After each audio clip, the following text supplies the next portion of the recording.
Hello and welcome to our Top Employers segment right here on CNBC Africa. My name is Zinathi Qguma. Now, in this segment, we talk to the people behind Africa's top employers for 2021. The focus for today's segment is AECI. Now, this is one of the companies that is pushing the boundaries within the workplace. Now, I'm joined by Candice Watson, the Group Human Capital Executive at AECI. Thank you very much for joining us, Candice.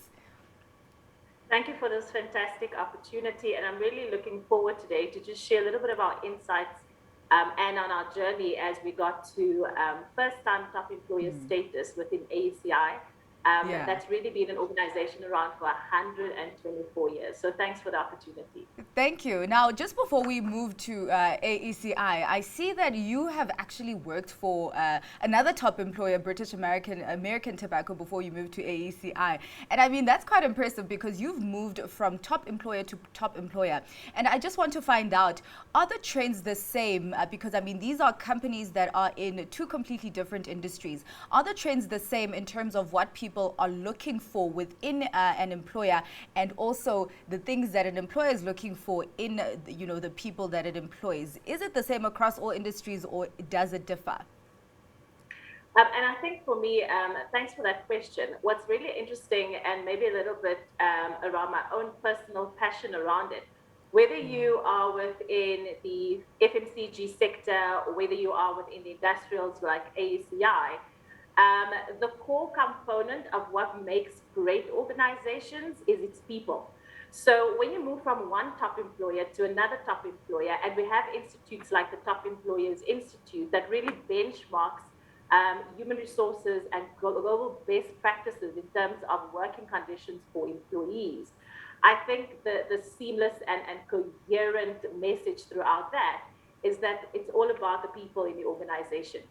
And I think within AECI, what I've seen differently to BAT, yes, of course, the nature of our businesses are different. It's an industrials firm.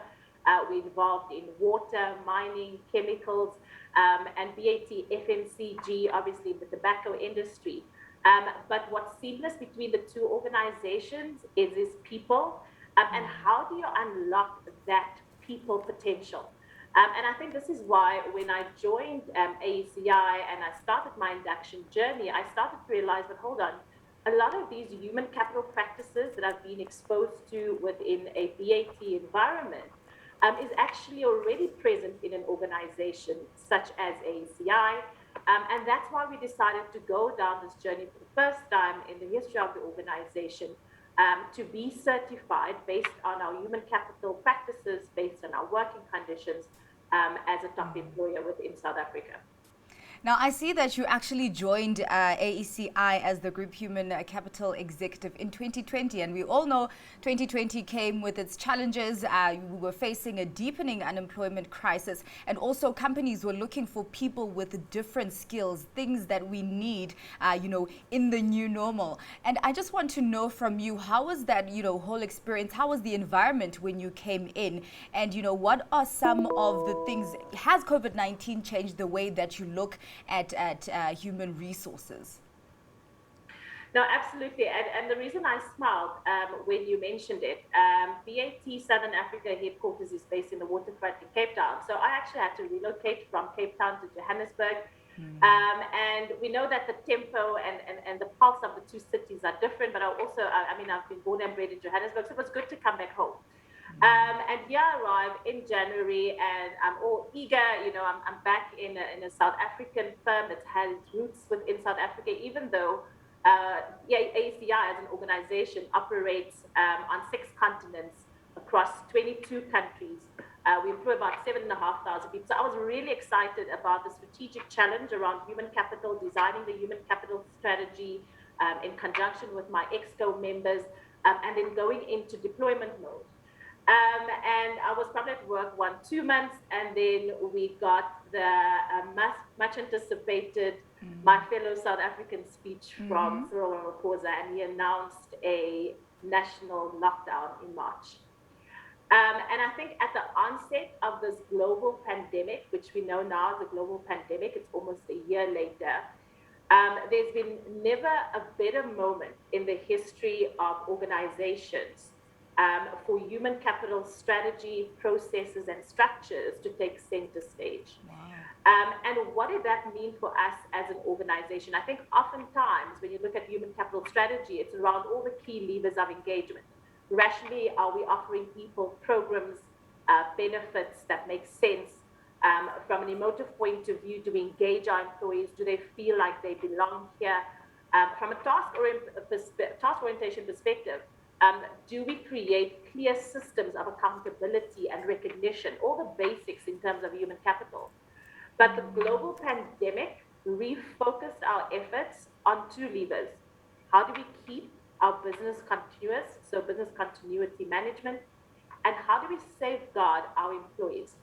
Now, within an industrials manufacturing space, your people is everything. They are the people that is producing these dangerous goods, for instance, in explosives, or working with highly dangerous chemicals, for instance, in our industrial chemical space.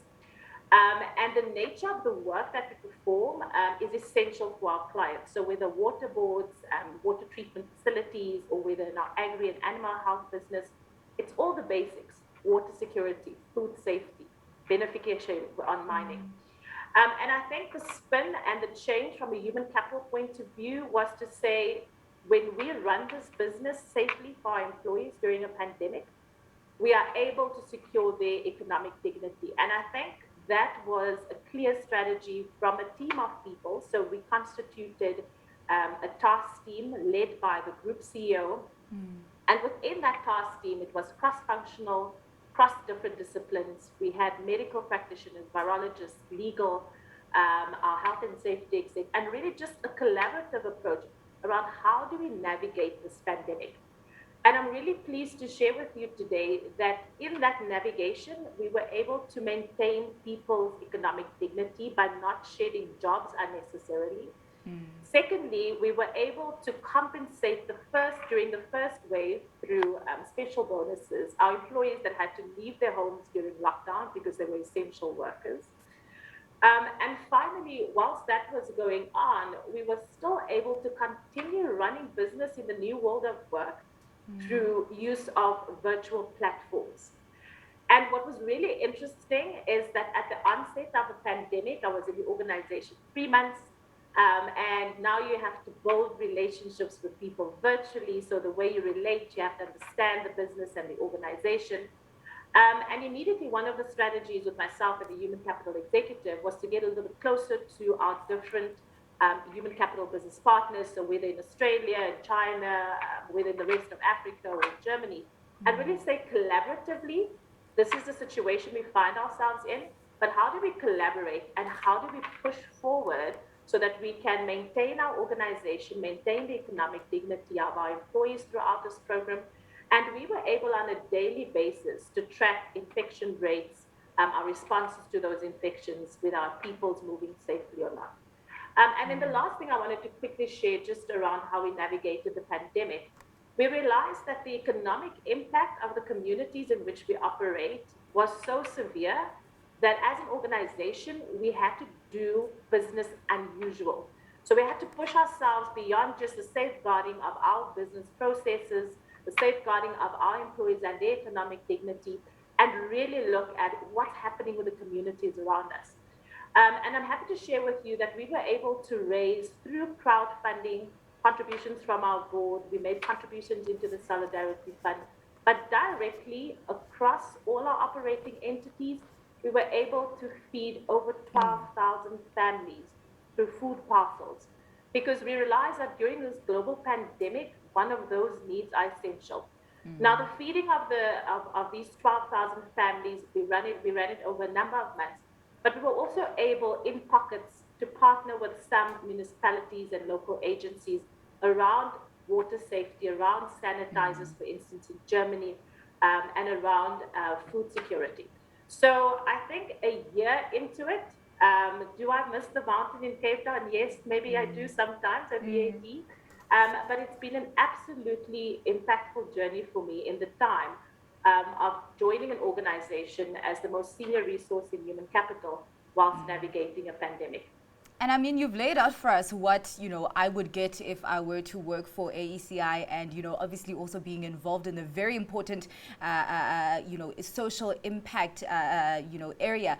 But I mean, I'm sitting at home and I really, really want to work for AECI. What is AECI exactly looking for in its employees where I'm like, okay, well, I can tick this, I can tick this, I can tick this?